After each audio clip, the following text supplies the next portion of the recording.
do nosso evento de vendas B2B Week. Meu nome é Caio Terler, eu sou o coordenador de Product Marketing aqui da Cortex e eu vou servir como o mediador desse painel sensacional que a gente está colocando para vocês. O título é Como a ABM pode ser estratégico para grandes contas. Eu tenho o prazer de convidar a nos dar uma aula sobre isso, né? O Felipe Spina, CEO da Maestro ABM. Felipe, bom dia, muito obrigado pela sua presença. A Amanda Feitosa, Head de Customer Success da Maestro. Obrigado, Amanda, por ter comparecido. E o nosso único Leandro Jardim, diretor de marketing aqui da Cortex. Pessoal, antes da gente começar, eu queria que vocês dessem um pouquinho de background. De onde vocês vêm, o que vocês fazem, como vocês chegaram até aqui. Vamos, obviamente, começar com os nossos convidados. Então, ladies first, né? Como sempre. Amanda, por favor, se você puder começar. Muito bom dia e muito obrigado por comparecer novamente. Obrigada pelo convite, bom dia. Eu sou Amanda Feitosa, sou head do time de CS na Maestro. Meu contato com a ABM começou um pouco mais de 2 anos no distrito, junto com o Felipe Spina. Então, já estamos aí há alguns anos testando e validando a tese do ABM, né, junto com as plays. Hoje, atuo como head do time de CS, fazendo todos os atendimentos atrelado à plataforma, né, da Maestro, né, e também faço a certificação formando novos profissionais de Account-Based Marketing.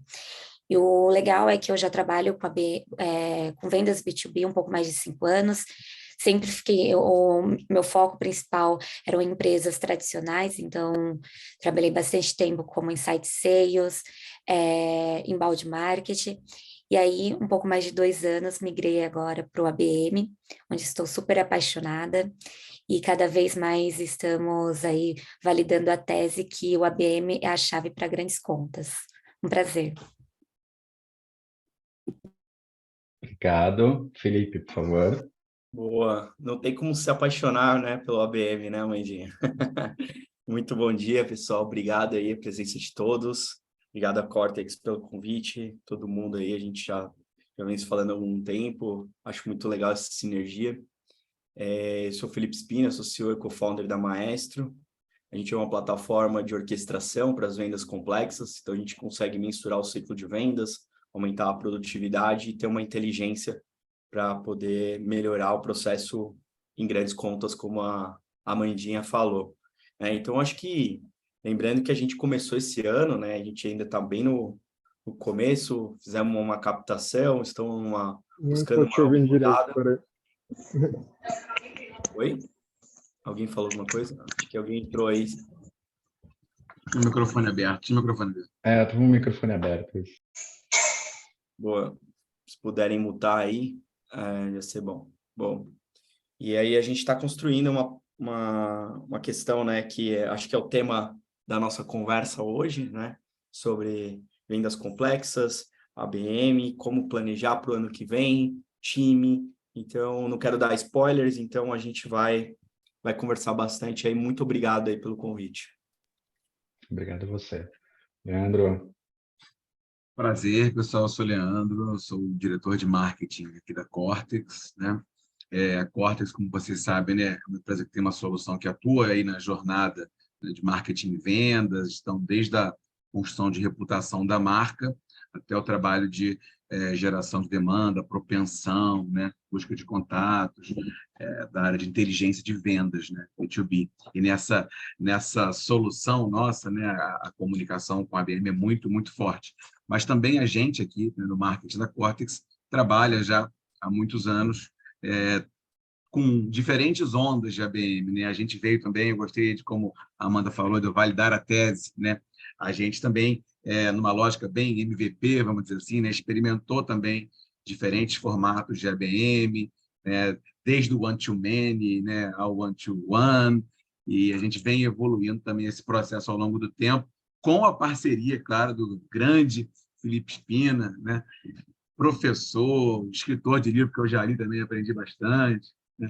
E, além disso, eu também sou professor, né? Eu dou aula em MBA de gestão e faço mentoria com empresas incubadas na PUC-Rio, né, na incubadora da PUC, que é o Instituto Gênesis, que foi onde a própria Cortex nasceu. Então, mantenho uma relação lá com a incubadora, enfim, faço mentoria e falo justamente de MVP lá com as empresas com quem eu trabalho. Então é isso, muito prazer, vai ser ótimo ele falar sobre esse assunto fascinante e sempre envolto em mistério. Muito bom. Alguns recadinhos antes da gente efetivamente mergulhar no assunto. Primeiro, pessoal, fiquem à vontade para fazer perguntas no chat. A gente vai tentar arrumar um tempo para responder todas elas, mesmo que a gente não consiga responder durante a conversa. A gente vai enviar essas respostas para vocês na sequência. Mas eu queria começar com uma fácil para o Felipe, né?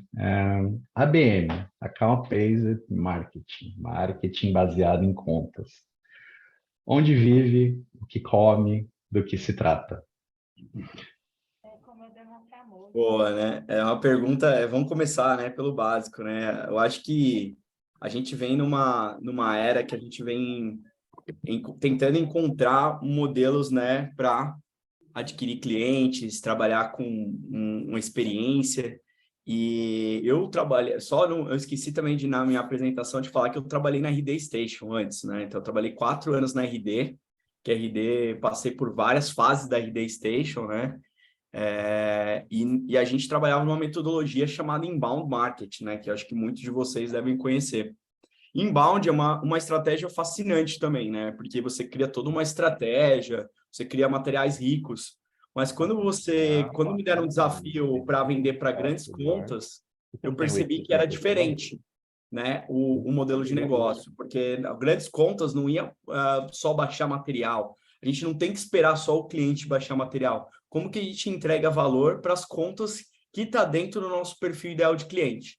Né? Então, o nome, né, Account Based, né, o marketing baseado em contas, o que a gente faz? Né? A gente usa todos os nossos esforços, e até o M do marketing a gente está questionando, né? Para o ano que vem a gente vai colocar o X, né? A gente lançou até inclusive um material super novo, foi ontem que lançamos, né? A Gabi está aqui também na live, ela também ajudou muito nesse projeto.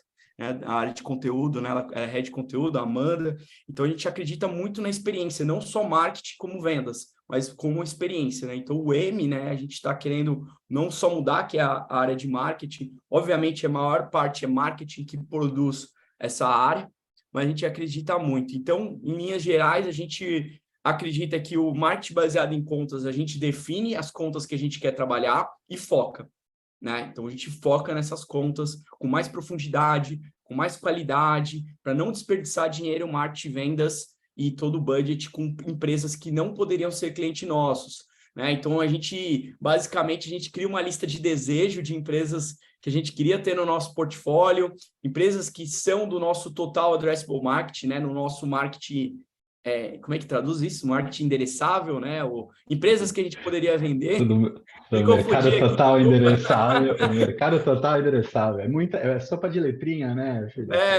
Muita coisa, né? Se você for ver, inclusive a gente lançou até um dicionário, né? Um glossário. O que é um ICP, um TAM, né? Um monte de letra, né? Aparece, né? Tier de cliente. Cada hora aparece uma coisa MQL, MQA. Né? Então a gente fica confuso até, né? A gente tenta diminuir esse termo técnico, o Leandro, que é professor, também sabe disso, né? A gente tem que evitar um pouco dessas palavras para falar, mas a grande questão que eu quero traduzir para vocês do ABM é a gente focar em contas que poderia ser o nosso cliente, né? Então a gente ganha produtividade, a gente trabalha com personalização, a gente trabalha com envolvimento marketing vendas, né? Trabalha várias pessoas, né, trazendo um pouco para vocês em números, hoje a média dos nossos clientes, né, para fechar uma conta tem que falar com 9 pessoas. Então, por isso que eu trago para vocês a mudança, né, que eu tive na minha carreira. Lá em 2017, quando eu conheci o ABM, a gente focava em lead. A pessoa baixava o material e falava com aquela pessoa. Se eu preciso, hoje, a média dos nossos clientes é falar com 9 pessoas. Sei lá, eu vou fechar com a Ambev. Eu não vou falar com uma pessoa só, eu vou falar com várias, porque não é uma decisão que você toma sozinha, né? Uma decisão que você toma com uma pessoa só. Então, a gente precisa, né, falar com mais pessoas, criar mais pontos de contato. Hoje a média dos nossos clientes é 22 pontos de contato para a primeira reunião. Então aquela sequência outbound de você mandar 4 e-mails e falar, dei lost, que aquele cliente não leu o meu e-mail, não funciona mais, né? Então a nossa estratégia mesmo é focar em contas que a gente consiga ganhar mais qualidade, mais pontos de contato, com mais experiência, com mais pessoas, que a gente consiga aumentar o nosso relacionamento. Irado. Bom, você já mencionou aí dois KPIs que eu achei extremamente interessantes, né? A quantidade de pontos de contato, a quantidade de reuniões que você realiza até você conseguir efetivamente converter alguém. Mas eu queria passar a palavra para a Amanda, justamente para falar um pouquinho disso, né? Amanda, com você como head de CS, como é que você lida com essa quantidade gigantesca de contatos? Porque, cara, é bem o que o Felipe falou, né? Você faz 4 e-mails, por exemplo, e você dá um ghost. Isso não funciona mais, né? Exato. Como é que você, como head de uma área de relacionamento com o cliente, como é que você lida com esse gap, né? Pô, a gente está falando de 4 para 22, cara, é um gap enorme. Como é que você lida com isso com o seu time? Né? Do tipo, gente, não dá para desistir. Mas e aí, como é que você faz as pessoas entenderem que não é só os 4, que tem que ter mais, que tem que ser mais insistente, mas que tem que ser estratégico ao mesmo tempo. Não adianta só ficar disparando e-mail à torta e à direita, se você não tem nenhum ponto de contato humano na coisa, né? Legal, legal a pergunta. Bom, acho que o primeiro desafio do time de CS é mudar a cultura, né, interna, porque a gente vem da cultura do embalde, né, onde focamos na quantidade e não na qualidade. Então, tem aquela parte da geração de leads, então assusta muito quando a gente está começando o projeto, né, desde o primeiro dia ali, focamos numa estratégia one-to-one, então é de um para um, né, então fazemos todo o mapeamento da empresa, não só dos contatos, mas também levantamos informações daqueles que a gente considera como decisor do processo, influenciador, quem vai operar, né, a ferramenta, e até mesmo um detrator, talvez um jurídico, uma área de tecnologia, que pode ser um detrator ao longo das negociações. Então, como eu lido hoje dentro do projeto, é um desafio grande porque a gente precisa testar vários canais, né? Desconstruir também o fluxo de e-mail, né? Ou aquela nutrição de e-mail. Precisamos trabalhar outros canais, como LinkedIn, eventos, offline também. E para a gente decidir quais canais vamos trabalhar e de que formato vamos trabalhar, né? Quais conteúdos vamos entregar, precisamos conhecer a conta. Então, quando o Spina traz a profundidade da conta, é de fato não só apresentar o meu produto, mas conhecer o outro lado, né? Quero vender para uma conta específica, preciso entender aonde ela está localizada, quais eventos ela está participando, como ela se posiciona no mercado e como o meu produto pode ser efetivo para aquela conta, né? Então, muito que se traz no embalde é da gente trabalhar o lead ali qualificado, o lead scoring, para aqueles decisores, mas deixar os analistas, por exemplo. Então, a gente tenta trazer a importância dos influenciadores também, coordenadores que vão fazer parte do processo. Uma coisa que o Spina sempre traz é que uma venda grande, né, é a base da confiança. Então, a gente precisa realmente criar esse relacionamento, passar uma confiança. E essa confiança, como vamos passar? Deixando o gestor, né, quem vai decidir, confortável que o time vai ser apto para mexer na minha solução. Então, a gente também trabalha essa equipe. Esse processo, né, na prática, ele acaba sendo um desafio, porque ele é moroso, né? São conteúdos diferentes para cada grupo, então a gente precisa de um time um pouco ali realmente engajado para fazer acontecer. E não só marketing, mas também vendas, né? Trazendo insumos dos conteúdos. Legal demais, e eu queria aproveitar essa sua bola levantada, porque você mencionou o inbound algumas vezes, né? E eu não gosto de ser tão objetivo e direto, mas da maneira que você está falando, vocês dois colocaram, o inbound ele está não se tornando obsoleto, mas ele está se tornando muito espalhado. Você já tira para tudo quanto é lado e você espera que alguma coisa caia dentro da sua rede, né? Qual que é a diferença essencial entre o inbound da maneira que a gente vê hoje e o ABM do ponto de vista de processos? Então, quando a gente pensa num processo de captura de lead, num processo de conversão desse lead em oportunidade e dessa oportunidade em venda, a gente está falando do funil de vendas que é mais ou menos a mesma coisa, de certa forma. Mas E aí, qual que é a grande diferença processualmente falando entre um e o outro? Legal. Quer puxar, Espina? Posso? Por favor, Amandinha. Beleza. Não, fechado. Bom, a gente sempre deixamos muito claro que não vamos desligar o embalde, jamais. Ele é mais uma perna que vai precisar correr para o sucesso da empresa e ele vai precisar acontecer.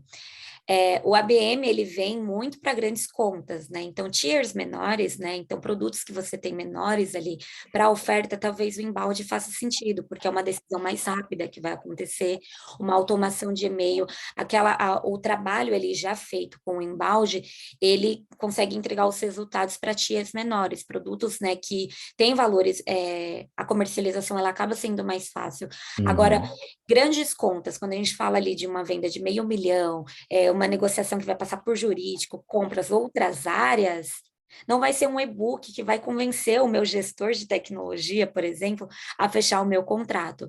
Então, dentro do processo, né, a gente sempre deixa muito claro que o embalde ele vai continuar existindo, né, para produtos menores que a gente consiga ali trabalhar de maneira rápida e clara, mas o ABM ele vem focado para enterprises mesmo. Então, quando a gente acaba fazendo também um diagnóstico para entender qual tipo de produto, né, vamos trabalhar naquela conta para oferecer para prospects. E aqui a gente está focando muito em aquisição, mas também o ABM ele também vai para expansão.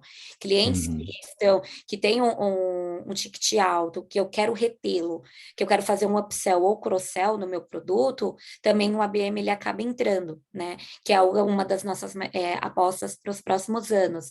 Hoje a gente tem muita busca por aquisição, mas também projetos de expansão, a gente acredita que vai ser muito maior nos próximos anos. Tá rolando uma tendência, né? Sim. E legal você ter dito que realmente, né, o inbound ele acaba virando uma segunda perna ou uma terceira perna, dependendo do caso, desse momento de aquisição, até a gente começar a falar efetivamente de expansão, né? Mas eu queria voltar para o Felipe, porque eu queria te perguntar uma coisa, Felipe. Legal, a gente está dizendo que é uma perna em separado, então a gente está chamando isso de um guarda-chuva com uma perna extra. Como é que eu monto uma equipe de ABM? E mais do que isso, né? Como eu integro esse cara num time de vendas que, por exemplo, já tem os seus processos e as suas, eu vou chamar aqui de manias, mas por favor entendam o que eu estou querendo dizer. Não é uma mania, é a maneira de trabalhar já bem estabelecida. Como é que eu monto uma equipe dessa e coloco isso alocado dentro de um time de vendas? Aliás, eu aloco isso dentro de um time de vendas? Eu acho que a gente pode começar com um antes, né? Eu aloco isso no time de vendas ou eu aloco isso no time de marketing que suporta vendas? Como é que a gente faz isso? Legal, eu acho uma pergunta interessante, assim, é a dúvida, né, como criar um processo, né? Como a Amandinha falou, eu vou pegar o gancho da Amandinha, porque faz muito sentido. Muitas empresas já têm um processo definido, né? Então, tanto pelo tier de cliente. Eu acho que cada tier de cliente você vai ter uma estratégia de vendas. Por exemplo, hoje na Maestro a gente vende uma certificação de ABM. Eu não vou fazer ABM para certificação, né? Talvez o custo não, o CAC não... Por exemplo, se você tem um produto... Também eu vou dar outro exemplo. Se você tem um produto de R$500, você não vai fazer ABM, né? Porque não vai fechar a conta. Então, você tem que trabalhar outros modelos de estratégia de vendas. Quando a gente fala de ABM, são as contas estratégicas, são as contas chaves, são as contas enterprise, larger enterprise, né, que a gente costuma falar.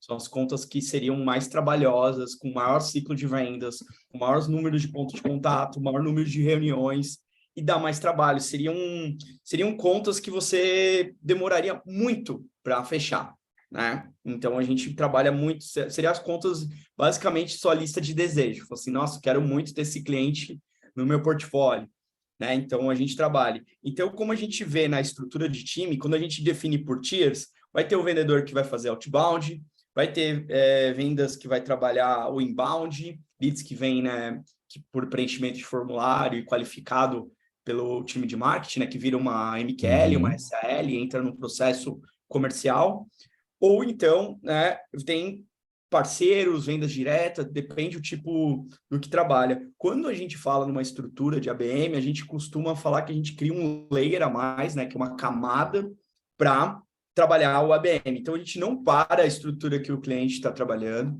né? Nós mesmos, né, temos outras fontes de canais. A gente faz ABM para vender ABM, né? Só para ficar claro aqui, né? A gente usa o próprio software Maestro para vender o Maestro, né? Então a gente usa o próprio produto e mostra para os clientes como que a gente está adquirindo. Mas, claro, como é um longo ciclo de vendas que vende ABM, a gente precisa gerar pipeline. Então a gente tem outras estratégias como inbound, a gente gera conteúdo, a gente tem um certificado de ABM, a gente tem outras fontes, né, que traz isso. Quando a gente fala nessa conta, a gente tem uma pessoa responsável pelo projeto, que a gente chama de ABMer. ABMer, a gente gosta de usar a analogia do maestro ou a maestrina, que são uma pessoa que organiza um processo, assim como tem um Product Manager, um Growth Master, uma pessoa que organiza processos, é uma pessoa que vai fazer o alinhamento e marketing e venda semanal. Assim como roda uma sprint semanalmente, fala assim, olha, o que aconteceu semana anterior? E o planejamento da próxima semana, a gente vai definir quais são os touch points, quais os tipos de ação que a gente vai trabalhar nesses touch points, quem que vai receber, quem é a pessoa responsável. Então, não é necessariamente, assim como um maestro não toca nenhum instrumento na música, ele organiza o processo, ele organiza essa orquestração. A gente gosta de trabalhar, né, que cada ponto de contato é endereçável, que cada vendedor fosse o músico, né, a pessoa que tocasse aquele instrumento com aquela conta e pudesse ganhar mais profundidade. Então, essa qualidade, quando a gente organiza o processo, a gente sabe qual ponto de contato foi bom e qual não foi bom e por quê. Porque a gente tem um score, né? Na plataforma tem o ABM Score e a gente sabe aquele score, a probabilidade de fechar aquela conta pela temperatura. Né? Então, tendo o score, eu consigo saber as ações, o que mudar, o que melhorar do meu time. Então, nessa organização, como que eu faria, né, se eu fosse entrar numa empresa que já tem um processo estruturado? A gente pegaria essa parte, né, de toda a estrutura de orquestra, né, que já está rodando, toda essa parte, né, de ações que está definido, né, das contas, trazendo o alinhamento marketing vendas, e teria uma pessoa que poderia, né, ser híbrida, que olhasse, né, outros canais, mas que organizasse essa parte de ABM focada nessas contas-alvos, né? O quanto que a gente vai ganhar de produtividade dentro daquela conta, quanto que a gente vai melhorar a eficiência, né? Então, isso a gente vê uma melhoria de performance na estrutura do time. Boa. Eu, obviamente, vou trazer o Leandro um pouco para a conversa, porque eu acho que é importante a gente mencionar o ponto de que o ABM ele é extremamente efetivo para contas-alvo. Obviamente que quando a gente pensa em definição de contas-alvo, segmentação de mercado e assim por diante, a gente está falando de uma camada de inteligência de mercado dentro dessa estratégia, né? Então, eu queria ouvir de ti, Leandro, e como a gente integra essa camada de inteligência de mercado com esse processo de ABM de uma maneira que fique um fluxo limpo, né? Que não seja algo que fique empatado de um lado, do lado de inteligência, para passar para a ABM, porque você tem, obviamente, que determinadas definições do que você quer buscar. Então, como é que a gente torna esse fluxo de alimentação de informações via inteligência de mercado para a ABM o mais limpo e simples possível para que o fluxo funcione de uma maneira consistente? Porque a gente tem que lembrar que, de novo, né, o inbound ele não sai de cena. A gente está falando de um ABM para contas específicas. O Felipe colocou magistralmente que é a lista de desejo, quem que eu quero trabalhar. Só que, naturalmente, que eu preciso ter informações sobre esses caras, né? Não dá para simplesmente virar, eu quero falar com, sei lá, com a Petrobras. Legal. E aí? Né? Como é que você junta informações sobre a Petrobras? Então, acho que fala um pouquinho para a gente dessa camada de integração de inteligência de mercado, como a gente consegue essas informações para alimentar esse fluxo de ABM. Legal, muito boa a sua pergunta aí, Caio, puxando até para a estratégia. Era algo que eu estava até pensando aqui, né, enquanto ouvia, né, a Amanda e o Felipe comentando, né, porque, no fundo, tudo nasce ali na estratégia de negócio, né, o que a gente chama aqui de growth plan. Quanto eu quero crescer, né, no próximo ano? Quanto eu quero vender? Quanto eu quero fazer de receita? Legal, então se eu quero fazer tanto de receita, quais são os produtos que eu tenho? Qual é o ticket médio desse produto? Então, quanto eu preciso vender de cada produto? Né? Aonde está o fit de mercado do meu produto? E aí, com isso, você começa, você pode ter um produto só, talvez um portfólio de produtos, né? E aí, cada produto vai ter mais aderência, né, a um mercado ou a outro, mais fit, né, no mercado ou no outro. E aí você começa a entender, bom, eu tenho, onde é que eu tenho chance de vencer, né? Onde é mais provável que eu vá entregar o volume de vendas que eu quero fazer. Então, na medida... E aí, o account-based marketing entra como uma estratégia, né, de atração de clientes e também de apoio para a conversão ao longo do funil de vendas, né? E também, até como uma pergunta que eu vi que colocou ali, né, como uma estratégia que pode estreitar o relacionamento, né, apoiando os account managers, vamos dizer assim, para também expansão, upsell, cross-sell, numa estratégia de land and expand, né? Então, assim, esse go-to-market inicial vai dizer mais ou menos assim, o quanto eu quero vender, de quem, onde, né? E aí, realmente, para responder essa pergunta, é preciso um trabalho de inteligência de mercado, de inteligência de vendas, né? Onde eu conheça como estão os mercados, que mercado está crescendo, que mercado está comprador. E aí, talvez haja, né, alguns gatilhos de informação relacionados ao produto. Então, por exemplo, se eu vendo um produto ligado à contratação de pessoas, eu posso saber que empresas estão abrindo ou não mais vagas, eu vou conhecer, então, que não só, né, porque tem o account-based marketing, a conta, né? Mas essa conta está dentro de um market, de um mercado, né? Então, qual é esse mercado, qual o tamanho desse mercado, né? Que fatia eu quero obter desse mercado, quantas empresas tem ali, né?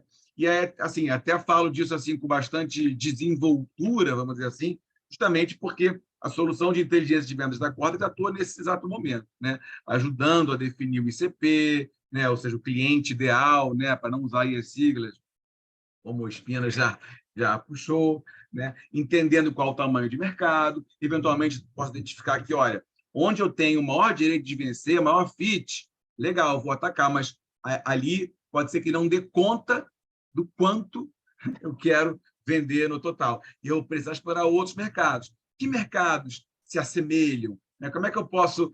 o que variável, né? Que informação seria muito útil para saber quem eu devo priorizar num processo de definição dos mercados a serem atacados. Com feito esse trabalho de inteligência, aí sim chega esse bom. Então, essas são as empresas que eu quero abordar.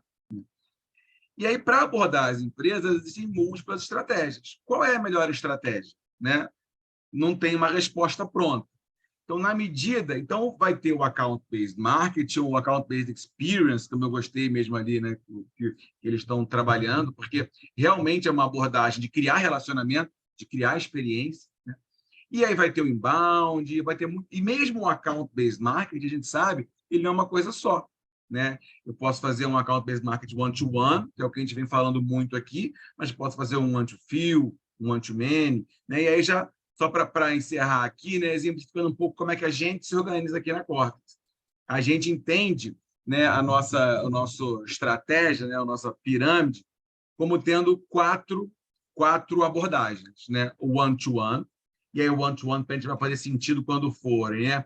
Contas muito grandes, com a possibilidade de trabalhar um ticket alto, né? Logos relevantes, difíceis de entrar. A gente vai ter o que a gente chama de one-to-few, que aí são campanhas por vertical, por setor, que aí tem um grau de personalização um pouco menor do que o one-to-one, mas são campanhas. E a gente sobe as contas. A gente vai lá na plataforma Cortex, pega as empresas, né, pega os contatos, sobe e faz campanhas para vertical, para aquela vertical, com o discurso daquela vertical específica, com a linguagem daquela vertical. A gente sabe que nem todo mundo fala lead, né? Tem muita empresa aí que você vai falar lead, não sabe o que é isso. E para a gente, lead é que nem pão, né? É uma palavra que a gente fala normalmente.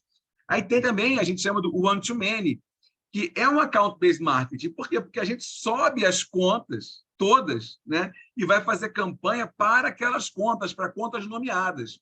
Eventualmente em campanhas até mais genéricas, que falem da proposta de valor geral do produto. Mas quando aquela empresa converte, eu sei que ela converteu e eu tinha posto o nome dela, eu tinha posto os contatos dela, eu queria converter nela. Agora, para esse produto que eu trabalhei desse jeito, como era um ticket menor, né, um mercado maior, eu não personalizei tanto. mas eu botei a minha campanha para aparecer sempre para aquelas pessoas, ou seja, eu estava preocupado com aquela conta. E quando converteu, eu sabia que aquela era uma conta para quem eu queria vender. E tem também, eventualmente, né, para mercados maiores, por exemplo, que trabalha com pequenas empresas, né, é um universo muito, muito grande de empresas. Né? Eventualmente, eu não vou ter todas mapeadas muito bem. Né? Ou eu vou ter empresas que são ótimas compradoras do meu produto, mas que não estão dentro do meu ICP, que não estão naqueles mercados que eu priorizei, mas poderiam comprar. E aí a gente pode usar o que a gente chama de one-to-many, que aí seria o inbound clássico, né? Que é campanhas de conteúdo, de mídia paga, de SEO, a ida ao mercado mesmo, e ver quem converte. Quando converteu, se não for uma conta nomeada, vai ter lá uma SLA para fazer uma verificação. Cumpre os requisitos mínimos? Beleza. Então, bota para o funil e vamos trabalhar essa venda. Com isso, a gente consegue garantir, né, que a gente está atacando em muitas frentes, né, e mantém, como vocês disseram, aí, o pipeline abastecido. Boa. Eu queria voltar para a Amanda, fazer uma pergunta bem objetiva. O Leandro, ele mestre, né, deu uma aula aqui agora para a gente também, mas eu queria entender uma coisa. Gente, a gente está chegando em 2023, né? Tá um mês, né? Menos de um mês, na verdade, né? 20 dias, basicamente, aí. Amanda, na tua experiência, quanto tempo, mais ou menos, um ciclo de ABM leva para alcançar resultados? Eu não vou nem te perguntar de resultado esperado, tá? Resultados. Legal. Tipo, qual é a expectativa de começar a ver resultados? E aí, só para complementar a pergunta, eu já queria emendar com a pergunta que o Arthur fez, tá? Porque a gente começou a falar sobre o conceito de upsell e cross-sell aplicado para grandes empresas, né, no ABM. Eu acho que a gente pode colocar junto. Então, cara, beleza, numa nova venda, um ciclo demora quanto tempo? Num upsell e num cross-sell, quanto tempo? Eu imagino que tem algum tipo de diferença já observada. Então, se você puder falar um pouquinho sobre isso, seria incrível. Legal. As expectativas, né, na maior parte das vezes, é implementar o ABM em um mês, no processo de onboard, e já ter o fechamento. Queria muito que acontecesse isso. 15 dias, né? Tipo, não, Ai, vamos aí, cara. Semana que vem eu preciso ter funil já. Era o meu sonho, minha lista de desejos, dentro da minha lista de desejos tem essa meta, mas quando a gente fala em vendas complexas, né, na maior parte dos nossos clientes, pegamos empresas aí que têm um processo de vendas, um ciclo de vendas de 12 meses a 18 meses. Então, assim, já é um processo muito grande. Antes, o sucesso, né, ali, em média, para uma implementação, para um alinhamento entre cultura de equipe também, né? Porque a gente realmente está mudando o mindset, não vai ser realmente construir um conteúdo como foi apresentado e fazer a conversão e ali a gente já ter a venda. Não, é um produto mais complexo, demanda ali 9 meses para acontecer. Então, a partir de 9 a 12 meses, a implementação, né, do processo. Claro que a gente tem clientes aqui que são fora da curva, que conseguiram reduzir 50%, né, da solicitação de POC, de 6 meses foi para 3 meses, e isso assim, chegou a acontecer, mas são clientes muito fora da curva. Esse processo, ele demanda aí 9 a 10 meses para ter uma implementação, quando a gente está falando numa estratégia one-to-one, tá? Passamos para o one-to-few, na maior parte das vezes, quando a gente testa, valida canais, conteúdos e setores. Então, depois de testados e validados esses conteúdos, a gente passa esse processo para o one-to-few. O one-to-many, a gente acaba trabalhando mais como foi apresentado também via embalde, então é para uma maneira mais genérica. E já trazendo a resposta, né, da pergunta como faria o conceito aplicado em ABM para upsell e cross-sell, a gente sempre trabalha com clientes já ativos, né? Então, clientes que a gente já tem ativo, que são clientes altos, clientes que já são pagantes e que a gente tem ali um produto para fazer um upsell ou uma área ali para cross-sell, a gente acaba trabalhando de uma outra forma, né? Fazemos um mapeamento, né? Identificamos a conta, sempre é trazido pelo time de CS, não pelo time de marketing, então já tem uma mudança de estrutura de equipe. Quando a gente fala de uma aquisição, é marketing e vendas. Quando a gente fala de uma expansão, vai ser marketing e o time de CS, né? O executivo daquela conta. conta, ele acaba definindo qual conta vai ser trabalhada, isso através dos critérios, né? Quais produtos a gente tem oportunidade para vender e crescer naquela conta. E a partir daí fazemos o mapeamento dos contatos. Quando falamos em upsell, o mapeamento dos contatos, ele fica ali em média do que o Spina também apresentou, entre 9 a 15 contatos. Quando a gente fala em um cross-sell, ele acaba sendo um pouco maior, porque a gente está trabalhando outras áreas também. E aí também depende muito de cada conta, né? Um processo que a gente estava trabalhando de uma rede de varejo, ela teve uma aquisição de um outro grupo e precisamos aumentar uma lista para 32 contatos. Então, assim, de 9 foi para 32. Vai realmente depender. Então, quando a gente fala da profundidade, é até mesmo nesse fator, né? De entender quem vai fazer parte do processo. Perfeito. Mais uma vez, é importante dizer que aí entra um componente muito grande de inteligência de mercado, de inteligência de vendas dentro desse processo, né? Obrigado, perfeito. Eu vou aproveitar a pergunta do Gabriel também para o Felipe, tá? Vamos falar de indicadores de ABM.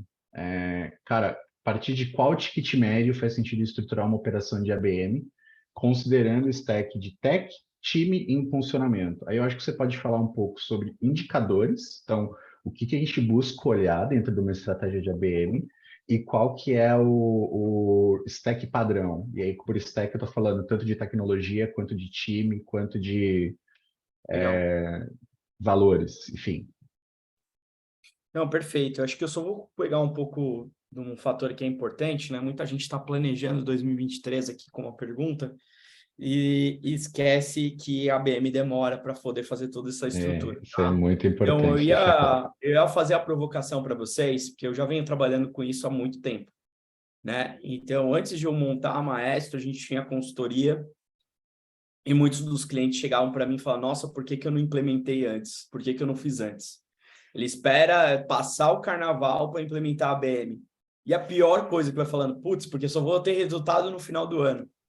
Então, a minha provocação para vocês, comecem agora, aproveitem o recesso.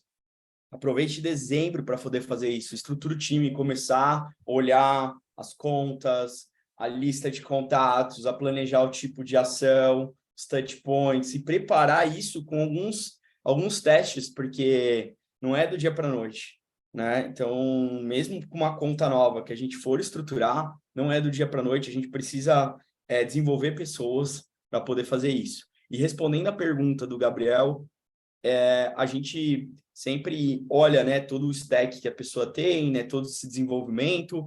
Começaria agora em dezembro para poder formar quem são as primeiras pessoas que vai tocar esse projeto, quem são as pessoas que vai estar com as contas, quem são as contas mapeadas, quem são as pessoas que trabalham lá, a construção desse dossiê, a construção do conteúdo, como que a gente vai estruturar esses touch points, né? Então, eu vejo isso na minha estrutura, né?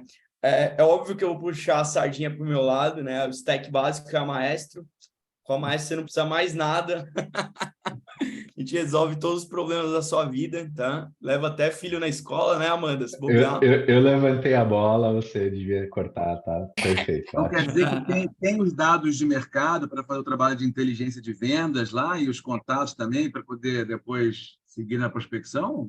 Tem tudo. Se o cliente já tem, né? A grande sacada que a gente teve é que dados por si só não é... Tem muitas ferramentas de listas hoje no mercado, né? Então, a gente quis deixar o cliente escolher a inteligência que ele quiser. Então, no meu caso, eu escolheria a Cortex para poder trabalhar dentro da minha plataforma, né? Que é muito mais do que uma empresa de lista, pelo amor de Deus. Exatamente, não faz sentido.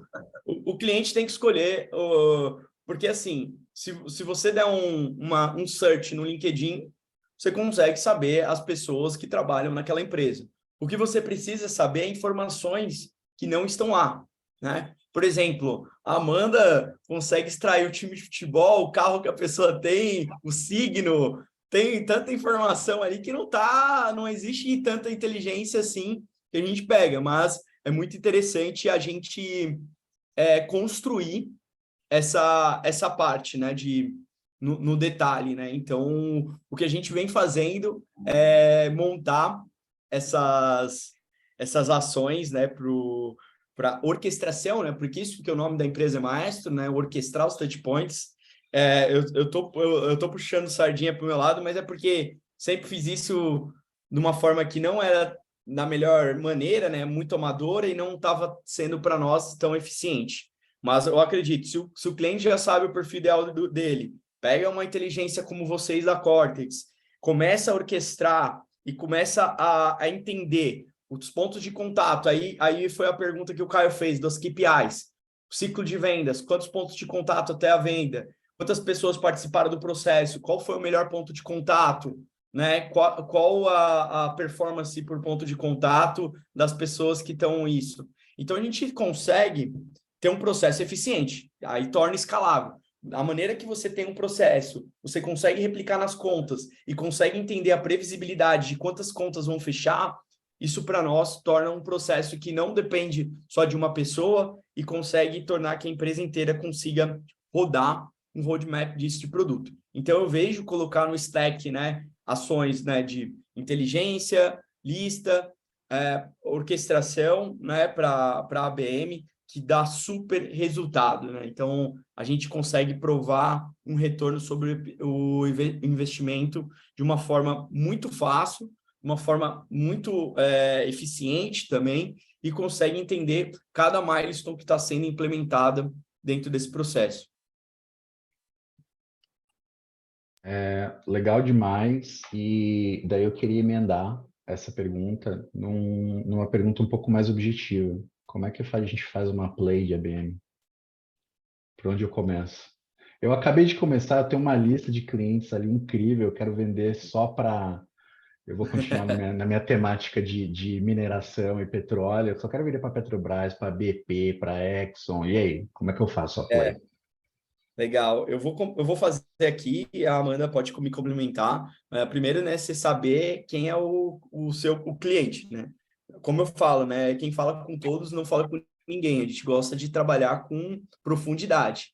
Para ganhar profundidade e qualidade, eu não posso falar de uma forma genérica. Então, beleza, você definiu a Petrobras. Quem são as pessoas da Petrobras que eu deveria falar? Quem são os decisores? Quem são os influenciadores? Quem são as pessoas importantes para entender que minha empresa existe? Por exemplo, se eu estou tentando vender a Cortex para a Petrobras, eu preciso saber como eu construir awareness para qualquer pessoa que meu time de vendas for falar, ele saiba que a Cortex existe. Né? Então, eu iria trabalhar da primeira forma, saber quem são as pessoas, criando um dossiê, estudaria quem são as pessoas, fazer um discovery, entendendo quais são o comportamento, e depois pensando como seria a estratégia de mensagem para elas, conteúdo, informações necessárias, e aí construir os touch points. Né? Então, construir os touch points pode ser coisas offline, pode ser um evento, pode ser levar para um evento, pode ser um vídeo personalizado, pode ser um envio de qualquer ação, né? Uma reunião, um workshop, um curso. Então, tem várias ações, né? Até a própria nossa ferramenta tem várias visões, né? E-mail para o C-Level, ela dá algumas possibilidades dessas ações. Então, isso faz com que a gente aumente a nossa produtividade, sendo que são 22 touch points para a gente fazer a primeira reunião. Então, eu preciso criar mais touch points, eu preciso aumentar a minha entregabilidade, eu preciso aumentar o meu awareness, eu preciso aumentar meu relacionamento, falar com mais pessoas.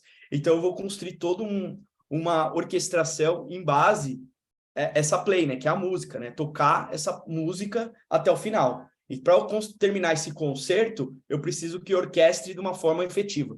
Então, toda a narrativa, todo o storytelling da Maestro é ligado a isso, né? Como a gente consegue ter uma orquestração mais efetiva. Eu acho legal complementar, né, que fazemos todo o acompanhamento mensurando, né? Então, além de ser trabalhado por sprints, né, o melhor dos cenários que seja sprints semanais, todas as ações, né, todos os touch points ao ser realizado, ser mensurado, para a gente entender, porque na hora que você constrói ali a play, né, que de fato cria as ações, é um cenário lindo, a gente espera que no terceiro touch point vamos ter um retorno positivo e que não vai mais precisar existir nenhuma outra ação ou investimento, mas na prática isso não acontece, né, principalmente quando a gente está falando de uma aquisição, a gente precisa encantar, eu sempre levanto a analogia que a pré-play, né, que é aquele momento de awareness, é a paquera, você precisa se apresentar, trazer ali, precisa mostrar que você existe, até de fato você começar as negociações, apresentar sobre o seu produto, os diferenciais com o seu concorrente. Então, dentro desse processo que o Spin apresenta, né, de identificar qual conta você está vendendo, você trabalhar os contatos. E esse dossiê ele é muito importante, né, para você fazer o levantamento das informações necessárias para você encantar. E aí a construção dessas mensagens, que é a terceira fase, ela vai ser personalizada não como o primeiro nome da empresa e o segmento, não apenas isso, vai ser muito mais direcionado. Quero vender para a Petrobras e o diretor de tecnologia, por exemplo, ele palestra, ele é uma pessoa que palestra em vários eventos. Como eu posso me aproximar? Será que vai ser por um e-mail ou vai ser participando de um evento que ele vai estar presente? Ou convidando para ele estar presente num evento da Cortex? Então, testar canais, né? Não ficar ali focado apenas no fluxo de e-mail ou numa mensagem via LinkedIn. É trabalhar diversos canais e também a personalização, né? E muito além do primeiro nome e o nome da empresa. Eu acho que a palavra é justamente essa, personalização, né? Você tem que ter um atendimento personalizado, porque você está falando, número um, com uma grande conta, é um desejo. Então, o mínimo que você tem que fazer é ter essas informações em mãos, né? E o segundo ponto é encantar, né? Então, como é que você vai encantar alguém se você não souber exatamente sobre o que essa pessoa se interessa, ou quer fazer, ou como vai fazer, e assim por diante. Perfeito. Muito obrigado. A resposta foi ótima, mas eu queria aproveitar... Fazer um Eu ia te complementozinho. puxar. Vai lá, Leandro, vai lá. Vamos lá. Fala aí, pergunta aí. Cara, na verdade, eu ia te perguntar de um processo específico de Cortex. A Thaís, ela perguntou como acompanhar o progresso da negociação de uma conta.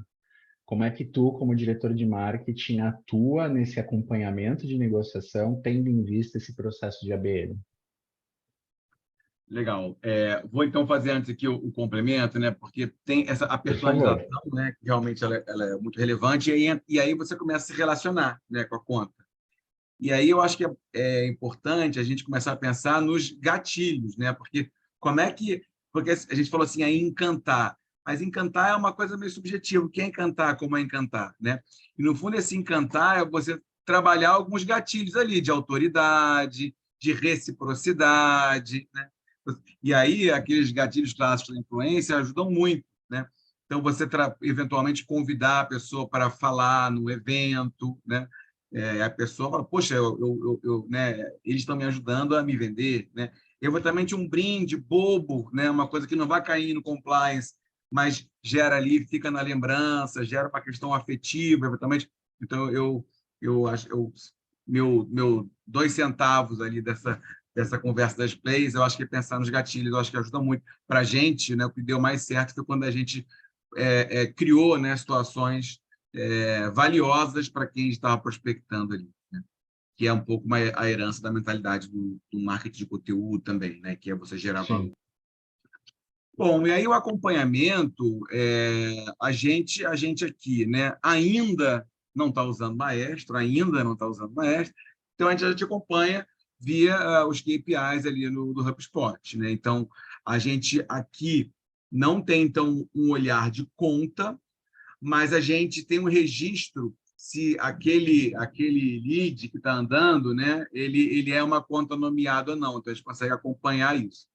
E aí a gente monitora, né, de forma bastante detalhada todas as etapas do funil, as conversões, quem está em cada momento, né? E aí, uma vez que está no funil de venda, a gente vai acompanhar ali o andamento, né, a partir de um painel de marketing, né, o acompanhamento desses leads dentro do funil. O que eu acho que é interessante que a gente fala aqui, talvez, não sei se diferente de alguns, é que o ABM a gente não pensa nele só como uma estratégia de origem, né? Ou seja, esse lead ele se originou do ABM, né?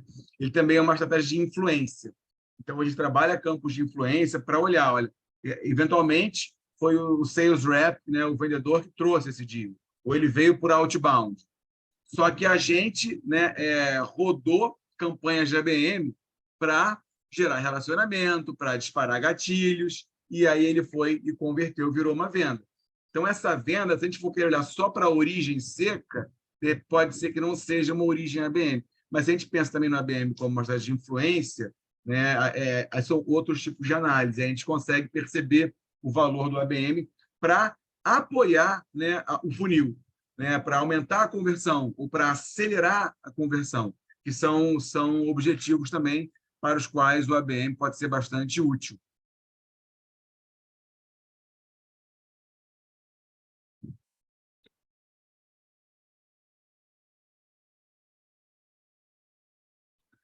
Eu perdi vocês e estava falando no mudo, me perdoem. Bom, eu acho que 5 minutos faltando, né? Literalmente passou voando o tempo. Eu, particularmente, só fui olhar para o relógio agora, falando, nossa, já são 5 para as 10. Então, como nós estamos em 3, eu queria que vocês fizessem os seus comentários finais, para que a gente consiga aí emendar e colocar um laço bem bonito em cima dessa conversa super divertida e super agregadora que a gente teve. Mais uma vez, obviamente, ladies first. Então, por favor, Amanda, vai lá. Legal. Eu acho que o aprendizado, assim, dessa conversa e o que a gente trouxe bastante é trabalhar com qualidade, né? Focar realmente naquelas contas que realmente vai trazer um retorno alto né, para a empresa, para a companhia, além de trabalhar a wish, né, a wish list, a lista de desejos, entender se ela está dentro do meu ICP, fazer essa inteligência de mercado que a gente pontuou bastante, né, para realmente ser uma estratégia válida. E a gente ter isso em mente, que o ABM ele é um programa, né? Ele não vai começar e terminar, a gente vai precisar realmente sempre estar atualizando, pensando na experiência, né? Então, não só no ABM, mas no ABX, depois que eu adquirir aquele cliente, como de fato eu posso retê-lo, né? E crescer naquela conta. E focar realmente na qualidade, segurar as emoções, segurar as ansiedades, porque não é no primeiro mês que vamos ver resultado, até porque é um processo novo, né? Que existe esse alinhamento entre as equipes marketing, vendas e CS. Não estamos falando mais leads e sim contas, então a empresa, a Cortex ou a Maestra está focando naquela conta, então todos, né, vão ter o sucesso. Então aqui o que acho que fica como mensagem são as estratégias focadas em qualidade e sempre acompanhar, né? Mensurar todos os resultados. Maravilha. Vai lá, Felipe, por favor. Boa. Bom, obrigado pelo convite. Muito bacana aqui, passou bem rápido mesmo, né? Foi muito bacana. A gente vem pensando para 2023, né? Eu acho que deixamos aí uma takeaway do ABX, né? Faço convite para vocês baixarem o nosso material aí sobre o Account Base X, né? Que é o X de Experience. E a ideia é a gente viver essa era da experiência, né? Eu acho que o melhor dia para começar a ABM é hoje, né? Então, bora começar o quanto antes, porque demora, a gente precisa validar muito processo, é muito teste, é muita otimização, né? Então, isso exige um esforço danado. E uma das coisas que eu sempre falo, né? Acho que eu estou ficando repetitivo disso, né? Que quando eu eu sempre falei, vou fazer ABM, faz ABM, faz ABM. Agora, quando eu fui lá para campo, eu mesmo fazer, foi daí que deu certo, né? Então, a minha sempre recomendação é você colocar a mão na massa, né? Ninguém vai começar a fazer, faz ABM que vai dar certo, né? É você começar a testar e você aprender. Isso é a minha... É por isso que aí surgiu a Maestro, por isso que surgiu um monte de ações para a gente implementar. Então, essa é a melhor takeaway aí que eu aprendi. Muito obrigado, Felipe. Leandro, tá contigo. Bom, o que eu acho que é um takeaway legal é assim, o mundo do marketing, da geração de demanda, né, ele é riquíssimo, ele tem muitas possibilidades, muitas formas de fazer, todas elas são válidas, são interessantes, são aplicáveis, né? Então, como é que a gente navega nisso, né? Que tem muitas outras perguntas que surgiram, né? E a minha dica é, cara, primeiro, o objetivo. Qual é o objetivo? Quanto eu quero vender, quanto eu quero crescer, que mercado eu quero atuar? Então, objetivo, depois inteligência, que a Amanda já falou, né? Mas, cara, não adianta fazer ABMs, né, para uma conta que não tem nada a ver com o meu produto, né? Que não tem fit, né? Por mais que seja uma logo grande. Então, a inteligência é fundamental. E aí, entender que a diversidade dos canais é importante também, né? Os canais têm diferentes tempos de resposta, então, uma diversidade de abordagens e uma mentalidade de experimentação, porque eu vou avaliando, poxa, esse canal está funcionando, está performando, esse aqui nem tanto, e aí você consegue ir, né, movendo a manivela do investimento, né, para aqueles canais que estão devolvendo o melhor retorno. E todos são válidos, né? Agora, se você tem venda complexa, né, tickets mais altos, mercados mais restritos, quer trabalhar grandes logos, sem dúvida, uma dessas engrenagens deveria ser o ABM. Muito bom. Obrigado mais uma vez aí pela presença de vocês três, Amanda, Felipe e Leandro. É um privilégio para mim ouvir vocês falarem. Pessoal, a gente tem a próxima palestra agora, daqui 15 minutos no YouTube. Nosso link está aí nos comentários, tá? Vai ser uma palestra do Leonardo Caladriello, da Rock Content.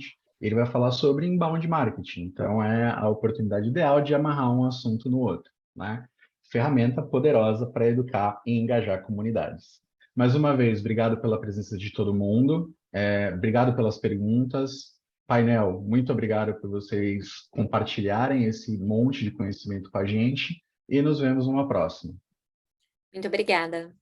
Valeu, gente. Tchau, tchau.